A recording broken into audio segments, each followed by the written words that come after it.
Et coucou mes belles lumières, j'espère que vous allez bien, c'est Christine. On se retrouve pour découvrir ce magnifique livre qui est du coup un petit peu de saison puisque c'est vivre au rythme des esbats et des sabbats ancestraux. Et comme aujourd'hui, eh bien, nous fêtons l'automne, Mabon si vous préférez, si vous êtes un peu plus dans la culture païenne, eh bien je me suis dit que c'était l'occasion de vous présenter ce magnifique livre qui est une véritable pépite. Alors tout d'abord, je voudrais remercier les éditions Danaé qui m'ont envoyé cet ouvrage, mais surtout Sophia Pastor qui a été, qui a demandé à ce que je reçoive ce livre pour vous le présenter. Voilà, les éditions Danaé qui font partie du groupe Picto, donc Grancher, etc. pour ceux qui connaissent. Mais avant tout, avant de continuer, eh bien, j'aimerais tout simplement faire une petite aparté pour vous parler de la boutique essencemana.fr. Je vous en parle souvent. C'est une magnifique boutique où personnellement je prends tous mes objets ésotériques. J'en ai quelques-uns autour de moi. Vous avez celui-ci, c'est une petite tablette, vous savez, pour recharger vos oracles. Vous avez également ceci, bon enfin vous en avez plein, je vous ai pas tout pris parce que sinon on ferait toute la vidéo avec et c'est vraiment pas le but du jeu. Donc vous avez toujours ce déstockage qu'il y a sur la boutique parce qu'ils déménagent, hein, ils changent de locaux, ils agrandissent évidemment, vous l'aurez compris. Donc encore jusqu'au 30 septembre, vous avez entre 30 et 70% sur toute la boutique. Alors évidemment, il ne faut pas compter, c'est hors frais de port et hors le petit Lenormand qui est la dernière création, évidemment. Alors il n'y a pas de code particulier à rentrer comme je vous donne d'habitude quand je vous parle d'Essence Mana, puisque vous savez que d'habitude il y a un code à rentrer. Mais là, tout simplement, vous avez les articles qui sont déjà remisés sur la boutique. Vous n'avez qu'à les mettre dans votre panier. Voilà, ça c'était la petite aparté. Là maintenant, on se retrouve vraiment pour discuter et découvrir ce magnifique livre. Évidemment, je vous laisserai le découvrir. On ne va pas tout détailler parce qu'on y passerait beaucoup trop de temps. Parce que regardez, il est quand même très épais. Mais on va quand même en parler. Voilà, j'ai fait ma petite déco d'automne qui du coup est de circonstance. La dernière fois, j'étais un petit peu en avance. Mais pour le coup, là, on est pile poil dans le thème. Avec des petites lampes... J'ai trouvé ça à Action. Des petites lampes en forme de gland. C'est tout mignon. Voilà. Et encore, je vous ai pas mis... Oh, j'ai pas mis... Parce que j'ai le hibou, j'ai le hérisson pour aller avec. Mais c'est pas grave. Parce que de toute façon, il n'y a plus trop de place. Donc, on ne va pas en rajouter. Alors, regardons déjà ce qu'on nous dit au dos du livre. La roue païenne. Déjà célébrée par les peuples pré-chrétiens, représente le cycle de l'année et des saisons. Chacune des 13 nuits de la pleine lune, ou Esbat, est un rendez-vous spirituel. Alors, je ne sais pas si on dit Esbat ou Esbat. Pardon par avance si je le prononce mal. Nous, dans le sud, on a tendance à prononcer toutes les lettres. Donc, moi, je prononce toutes les lettres. Voilà, Esbat. Est un rendez-vous spirituel lors duquel l'on rend grâce à la déesse Luna Sélénée, la maîtresse lunaire, rituel céleste, prière astrale, incantation et magie ancestrale engagent vers une mystique échappée belle. Quant aux 8 sabbats annuels, ils incarnent les solstices et les équinoxes, ou encore l'apogée, le déclin des saisons. Los Helios, le dieu solaire, rythme nos jours et nos nuits, faisant du sabbat une célébration magique et festive où nos cœurs vibrent à l'unisson avec Mère Nature. Retraçant pas à pas l'histoire du paganisme, de l'ère néolithique jusqu'aux légendes helléniques, la roue païenne s'accompagne des cartes des dieux et des déesses des anciens temps afin de mieux communiquer avec eux. Invocation et méditation, puissance rituelique ou encore message onirique et protecteur. Ainsi, cet ouvrage apparaît comme un enseignement pratique et spirituel du culte païen, une passation de connaissances des rites ancestraux. L'autrice nous conte les mythes des traditions antiques tout en nous livrant les secrets plus de 50 rituels de magie. Désolée, je fais que bégayer. Alors, On vous parle des cartes et on va les voir. Vous allez voir effectivement que ce livre est accompagné de ces cartes. Cartes que vous allez pouvoir retrouver à la fin du livre ici, dans cette petite pochette. Voilà. Ce sont des vraies cartes, hein. Ce n'est pas des cartes fines à jouer, etc. Ce sont de vraies cartes avec une très très bonne rigidité, très bonne qualité. Donc, on les découvrira après.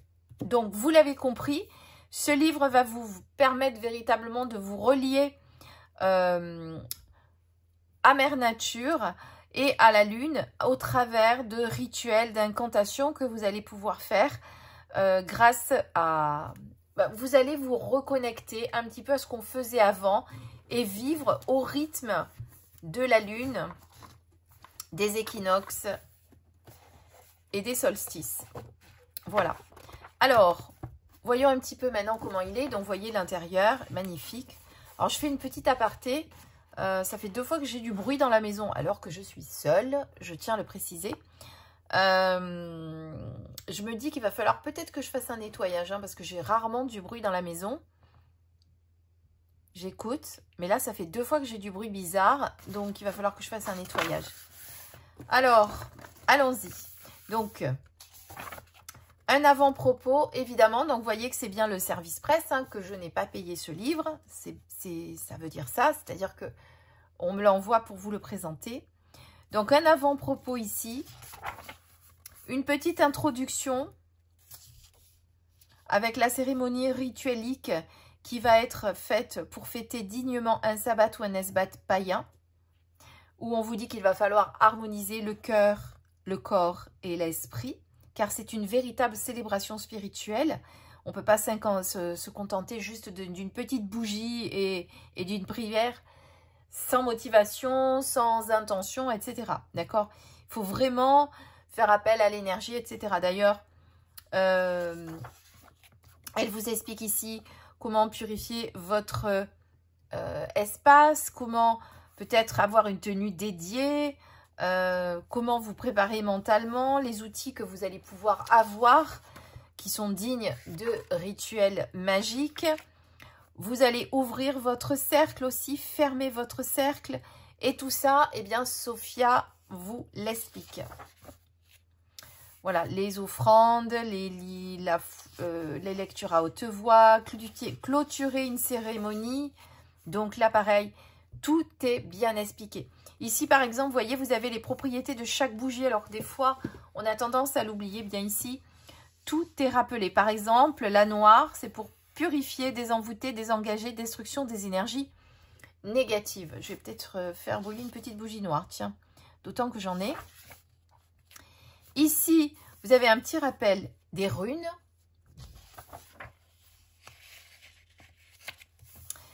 On vous parle des lettres hébraïques, on vous parle des recettes et des confections magiques, des sabbats avec des astuces et des conseils. Donc là, vraiment en introduction, on plante le décor et on vous explique comment vous allez pouvoir faire, comment vous allez pouvoir vous relier à toute cette magie et faire vos petits rituels à chaque fois. Alors, les cartes. Chacune des esbats et des sabbats est iconisée par les cartes correspondantes, au nombre de 21. Il y a 13 esbats et 8 sabbats. Les cartes trouveront aisément leur place sur l'autel du rite lunaire ou du festival solaire. On choisira alors de les placer au centre de l'autel ou de les suspendre au-dessus de celui-ci. Aussi, elles constitueront une aide à la méditation de l'événement, comme à la rencontre de l'animal totem. Donc, elle vous dit bien ici que ce n'est pas un oracle divinatoire ni un tarot, mais des cartes qui vont vous aider à faire un travail qui soit un rituel spirituel ou encore ornemental ou onirique. D'accord? On ne s'en sert pas ici pour faire de la divination ou autre.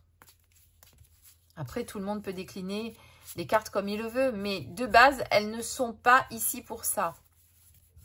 Elles sont à l'envers. Hop, je les remets à l'endroit.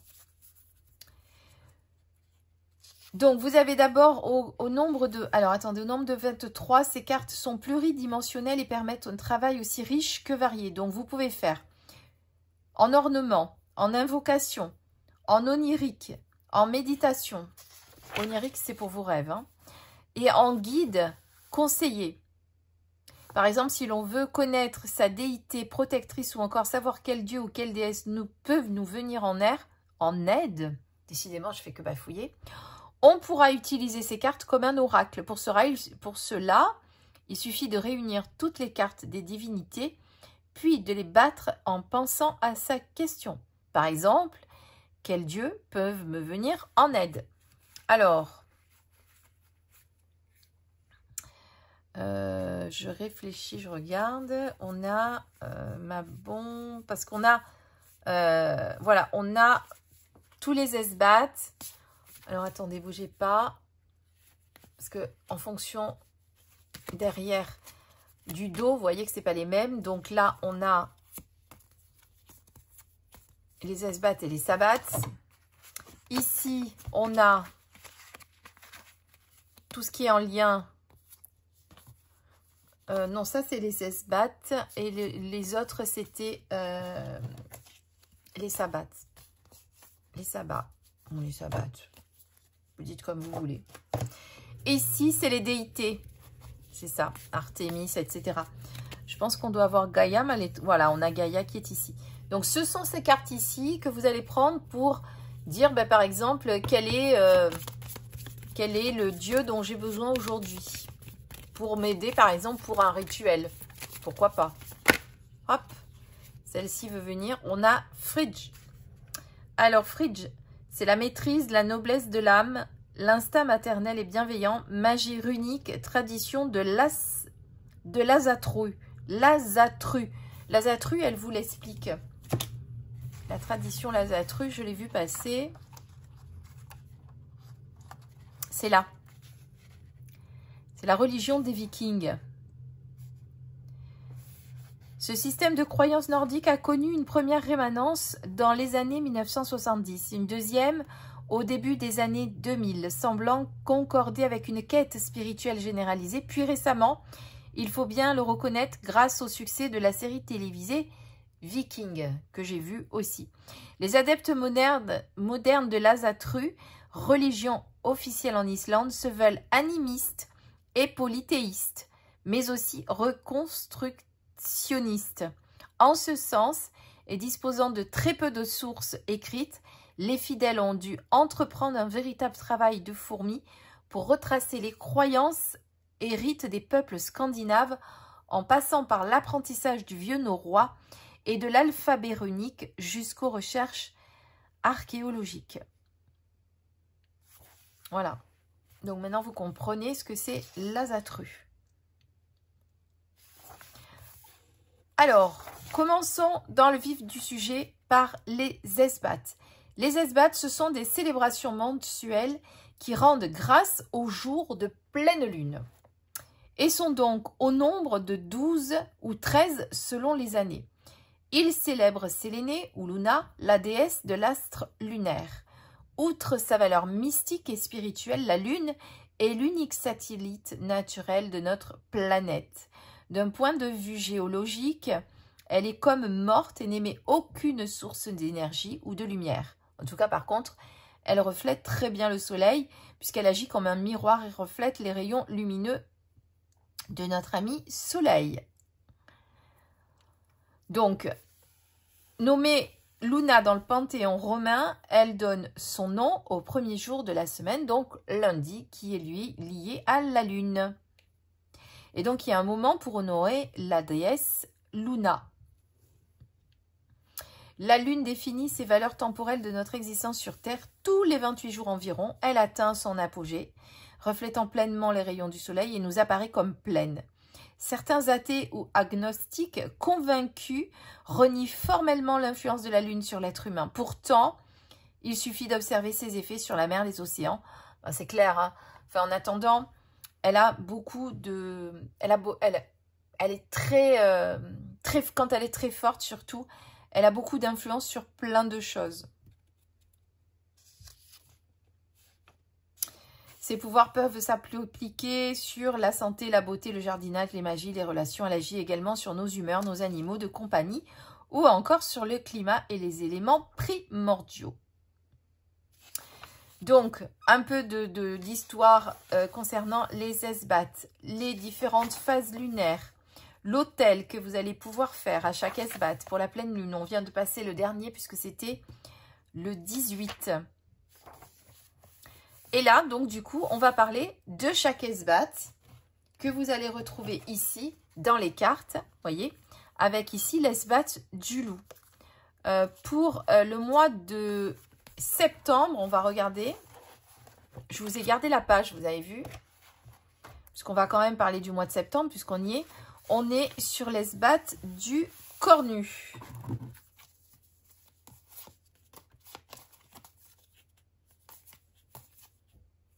Il est où notre esbat du cornu? Il est là, voilà. Donc ici. Donc, on vous explique la pleine lune du mois de septembre, quelles sont ses énergies. C'est le dernier esbat de la période claire d'ailleurs, puisqu'on arrive dans la période sombre, synonyme d'abondance et de richesse. Les dernières récoltes de l'année assurent un hiver sécurisé et serein. C'est ce qu'on appelle aussi la lune du chasseur ou la lune de Cernunnos. Elle rend hommage au roi cerf et s'accorde avec les notes du sabbat de Mabon, l'équinoxe d'automne. Voilà. Ensuite, donc, on va vous parler de l'influence astrale, le séléné et l'esbat du cornu, les cristaux et pierres semi-précieuses qui sont en lien avec cet esbat. Donc, on a l'œil de tigre, la labradorite, la jaspe rouge. On vous parle également de l'encens du mois. Et là, on va passer à l'autel. Donc ici, vous voyez que vous avez l'autel que vous allez pouvoir mettre, faire, en tout cas, c'est ce qu'on vous explique. Tout ce que vous allez pouvoir mettre sur cet autel. Là, vous avez un petit poème qu'on appelle la litanie de l'esbat cornu. Les méditations que vous allez pouvoir faire. Les rituels. Le talisman, vous voyez qu'il y en a beaucoup de choses qu'on va faire à chaque fois. Donc, il y a de quoi faire chaque mois. Là, on est encore toujours sur le talisman. Le rituel de déblocage administratif. Septembre et le retour de la paperasse. Ces quelques mots suffisent à hérisser les poils de certains, alors autant utiliser la magie pour mettre de l'ordre dans ces dossiers. Pour ce rituel, tu devras faire des photocopies des documents qui te causent des soucis, tels que des factures impayées, des avis d'imposition ou des demandes de régularisation. D'ailleurs, effectivement, on va commencer à recevoir, je crois qu'on a reçu... Qu'est-ce que c'est qu'on a reçu dernièrement, là? Je crois qu'on a reçu le foncier, non? Des avis d'imposition, blablabla. Passe chacune des photocopies dans la fumigation d'encens, etc. Et on vous explique comment débloquer, justement, tout ça. Voilà, donc vous voyez que c'est hyper complet et vous avez ça pour chaque esbat. Donc là, on a parlé des esbats. Maintenant, on va parler des sabbats. Les esbats célèbrent la pleine lune et la déesse Sélénée. Les sabbats, eux, rendent hommage au soleil et au dieu Hélios. On dit les sabbats. Bon, moi, décidément, je préfère tout prononcer. Pardon si ça vous écorche les oreilles. Alors, au cœur de notre système stellaire, le Soleil est une étoile naine, source de vie sur Terre. La roue païenne, en roue de l'année, est telle une icône de la rotation planétaire autour du luminaire diurne. Fidèle à la révolution solaire, elle compte au total 8 sabbats, donc 4 majeurs et 4 mineurs. Mais pour comprendre l'origine des sabbats, il faut tout d'abord retracer l'histoire du concept même de foi, de religion et de spiritualité. Alors, j'ai préféré arrêter la vidéo quand même parce que je me suis dit, je vais quand même vérifier quelque chose. Parce que les sabbats, il me semble bien qu'on ne dit pas sabbat, on dit sabbat. Bon, je vais dire sabbat, mais esbat, j'ai dit esbat tout le long, je vais dire esbat. Honnêtement, je ne suis pas une grande spécialiste pour la prononciation de tous ces mots, que ce soit Ostara, Mabon... Imbolc, voilà, vous le savez, c'est un petit peu particulier. Je sais que sur YouTube, il y a des personnes qui nous apprennent, qui nous expliquent comment bien les prononcer. Je vous invite à y aller si jamais ça vous intéresse. Mais en tout cas, voilà, comme je n'aime pas... Allez, j'ai encore du bruit. Comme je n'aime pas faire les choses sans me renseigner, je me suis dit, je vais quand même regarder. Donc voilà, donc on parle des sabbats ici. Donc vous l'aurez compris, c'est donc... alors, pour comprendre l'origine des sabbats, il faut tout d'abord retracer l'histoire du concept même de la foi, de la religion et de la spiritualité. Alors,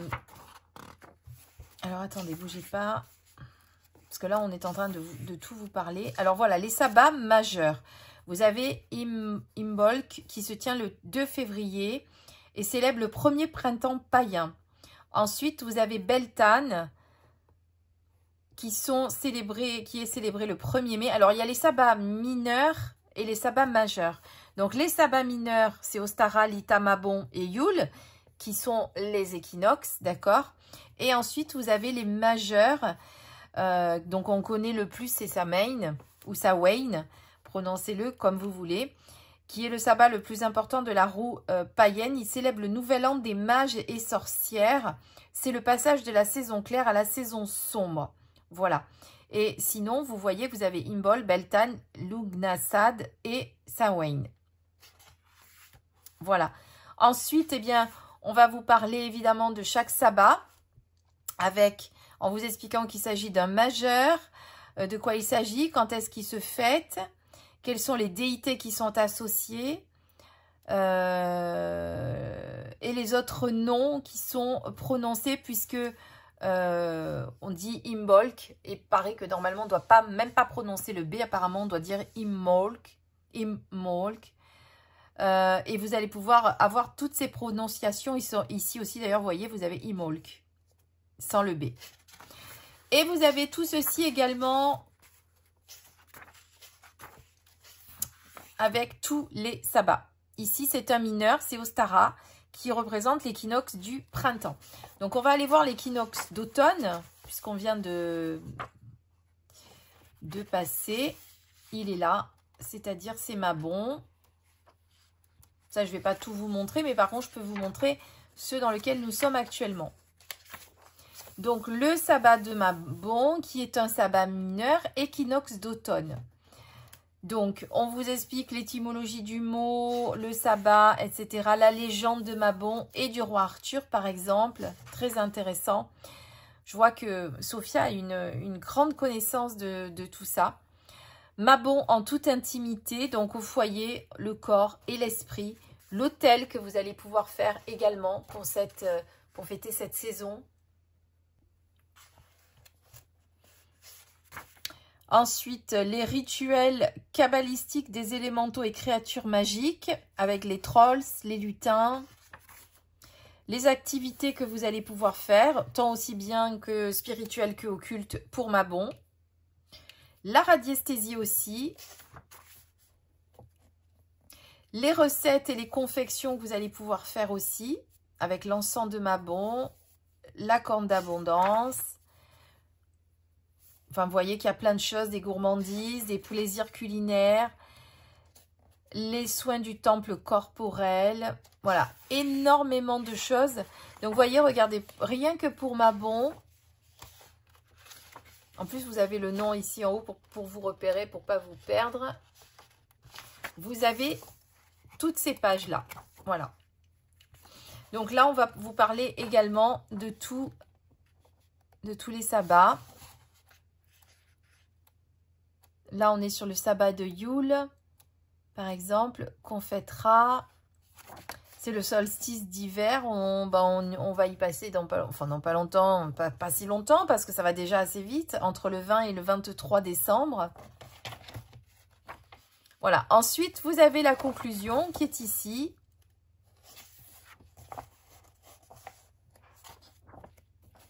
Et voilà. Bon, et puis après, toutes les sources qu'a pu avoir Sophia pour faire ce livre. Et ici, la table des matières. Voilà, donc vous voyez qu'il est très, très, très riche. D'abord, à chaque fois, vous avez beaucoup d'explications. Là, concernant les esbats, je vais dire esbat, je ne sais pas, esbat, j'y arrive pas. Et les sabbats, d'accord. Bon, là, on vous parle des autres oracles, des autres ouvrages qu'a fait Sophia. D'ailleurs, j'ai l'oracle, c'est pas celui-là, c'est celui-là que je vous ai présenté, l'oracle astrologique, qui est juste magnifique. Voilà.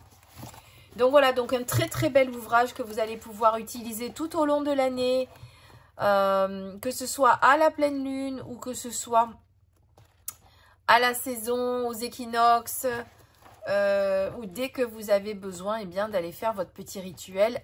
Vous allez être véritablement connecté avec, voilà, vous allez être véritablement connecté à Mère Nature, à la Lune, et vous allez pouvoir faire tous vos petits rituels si vous le souhaitez, bien sûr. En tout cas, je trouve que c'est un livre qui est très, très, très riche. Vous voyez ici, vous avez, donc là, on était sur l'Esbat.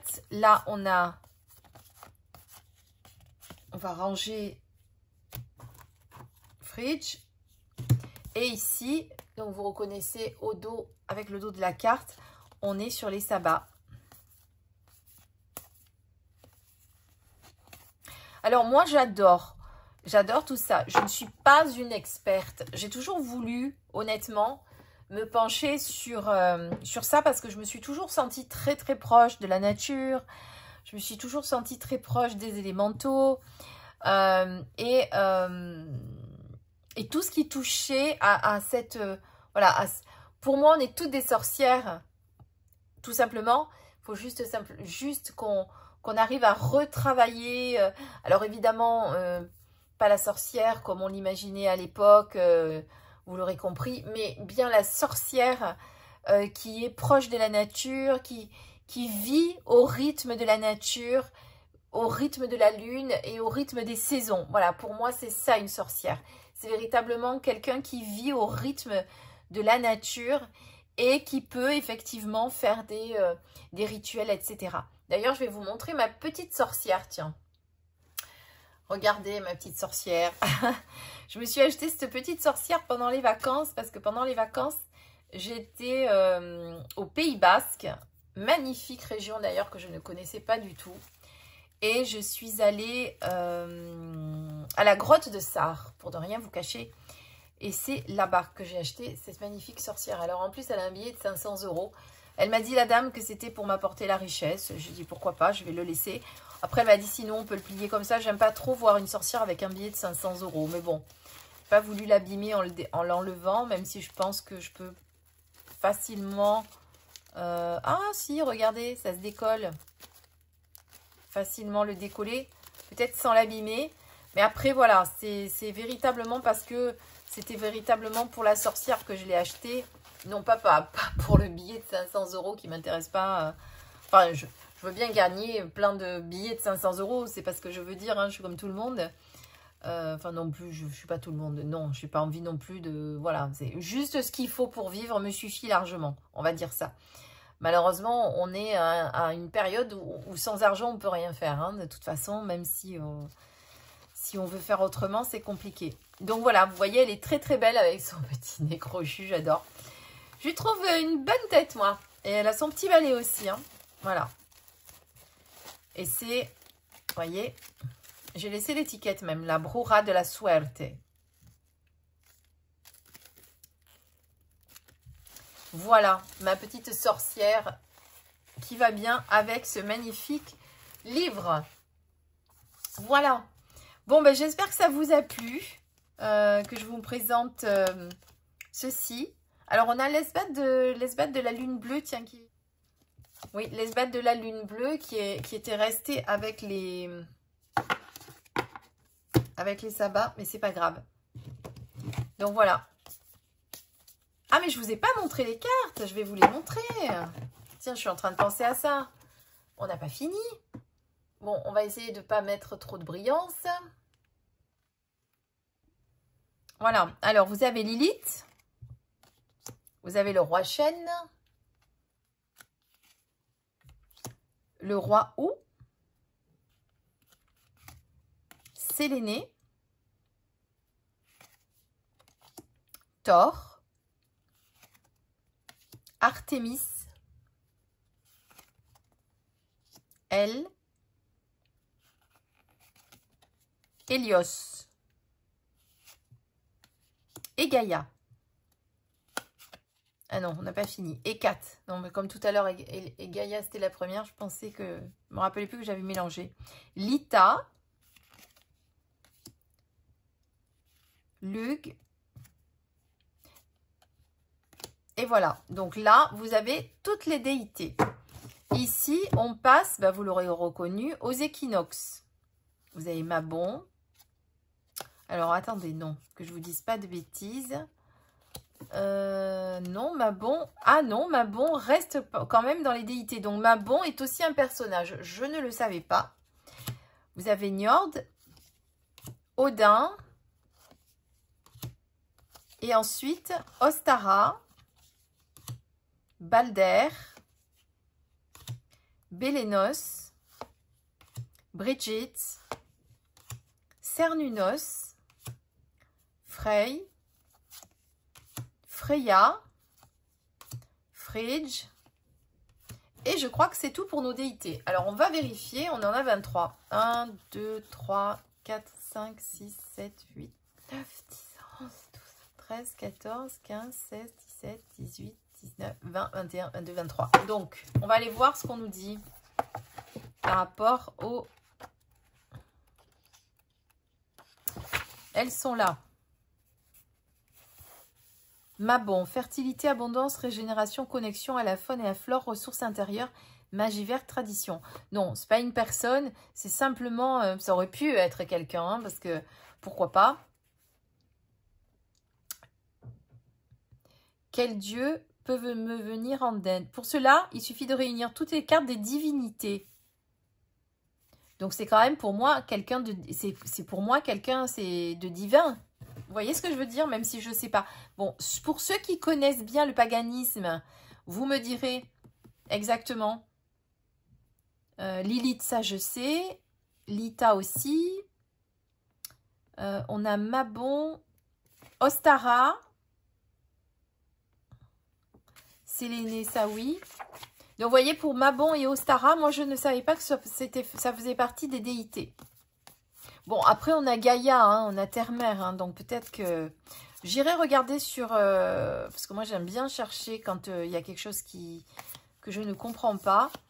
J'irai chercher sur Internet qui est Mabon et Ostara. S'il y a un lien avec les déités ou pas. Allons voir Mabon.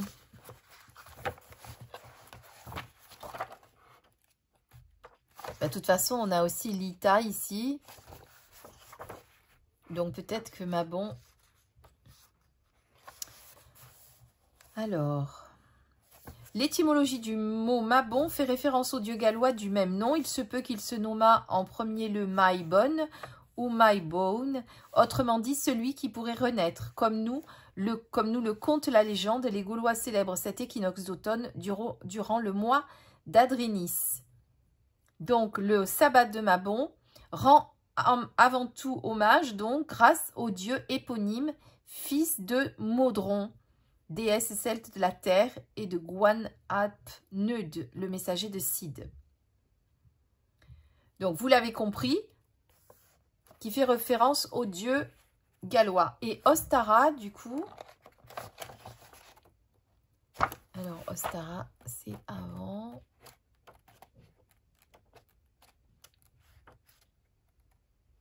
Hop, Ostara.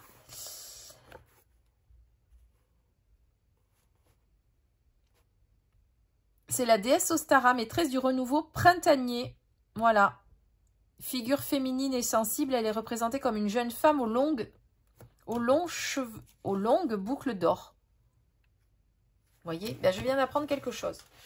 Donc voilà, donc vous l'aurez compris, ce livre est riche d'enseignements, d'informations, voilà, vous allez vraiment pouvoir vous en servir si vous aimez vraiment toute cette magie, toute cette culture.